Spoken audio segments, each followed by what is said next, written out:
All right, yeah, I'm working, aren't I? Well, okay, I'm going to start talking now, I think. What do you, let's take a closer look at this. Let's take a closer look at number 1 and number 2. Let's zoom in on those. Come on now, baby, she said. You don't need that knife. What are you going to do with that? I just can't stand it anymore, he said. I've had it. So number 1. Number 2. Come on now, she cajoled. You don't need that knife.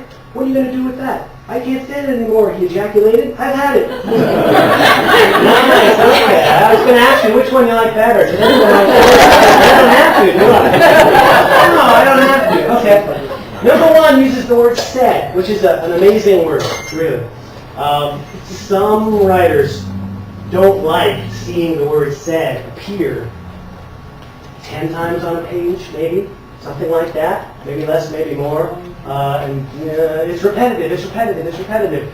But said is kind of a magic word, right? It functions, I'm not the first person to say this, it functions like a piece of punctuation. You don't notice all the periods on the page. There's a lot of periods on this page. And said is kind of a word like that. You can really use it without getting yourself in trouble. And the danger, of course, is if you're concerned about repetition, is you might accidentally write something like number 2. You've got to watch out for that. Number 2, an effort to be descriptive. Isn't number 2 more descriptive? Because we're not just using the word set. No, not really. They have gone too far. That one. So, and of course, you guys, you get the humor already. Do you know what a Tom Swiftie is? Oh, someone else? Can someone belt out a Tom Swiftie right now? No, because it's a gag is what it is, and it comes from stuff like this. Spin on this is using the word said, putting a really good adverb with it. She said spasmodically, so angrily. Okay, angrily is pretty good. So Tom Swiftie is kind of it's a joke, but it's a way to maybe drive this home and help you to remember Tom Swiftie's. Go to the back of the boat, Tom said sternly. I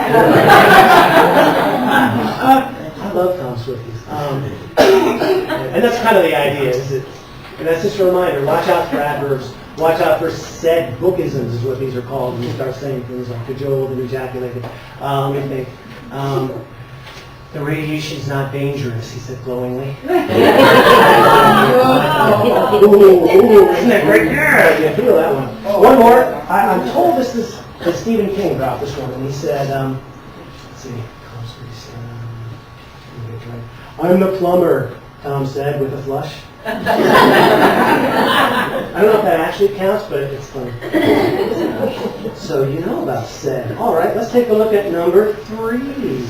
She approached him cautiously. Come on now, baby, she cooed. You don't need that knife. What are you going to do with that? He swung the knife in a wild arc. I just can't stand it anymore, he exclaimed. I've had it. Something new there.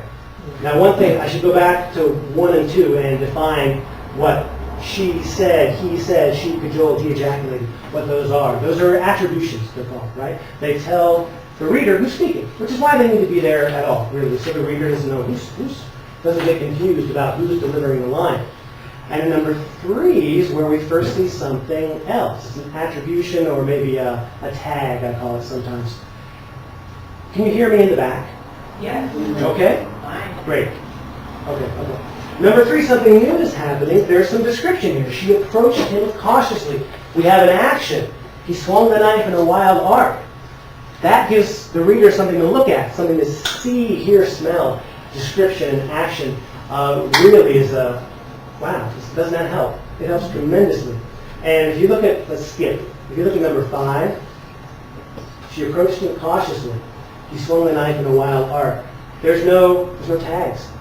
There's just the actions, or the beats, they're called sometimes. That's what I call them. What is a tag?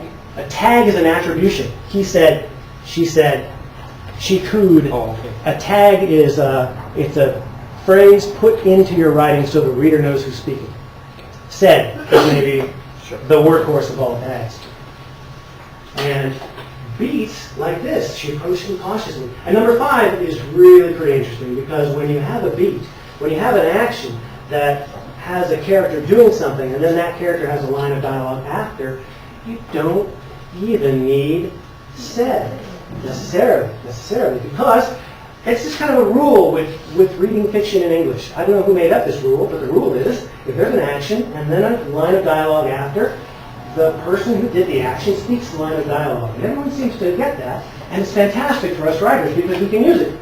He swung a knife in the wild heart. I just can't stand it anymore. I've had it. And we know that he said it, and not she or in English. We just get that.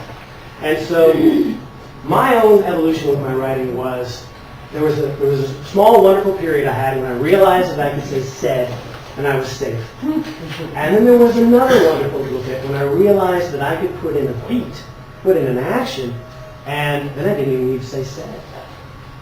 Now the danger there was what I did next, which was to have a beat in front of every single line of dialogue.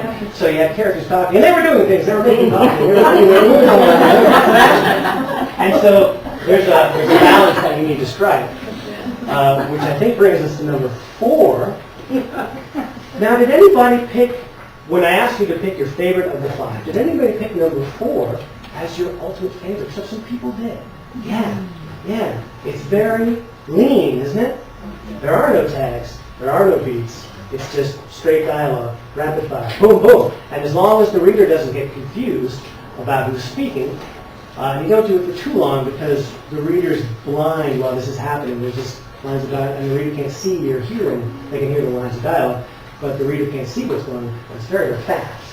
And so tempo is what you want at a particular moment in a particular scene. Leaving everything out can be really, really great. So, am I going to recommend something here? Yeah? Nothing that you don't already know, right? Which is number 5 and a little number 1 and maybe some number 4 thrown in to keep it going, right? Some kind of a balance of those. Don't do number 2.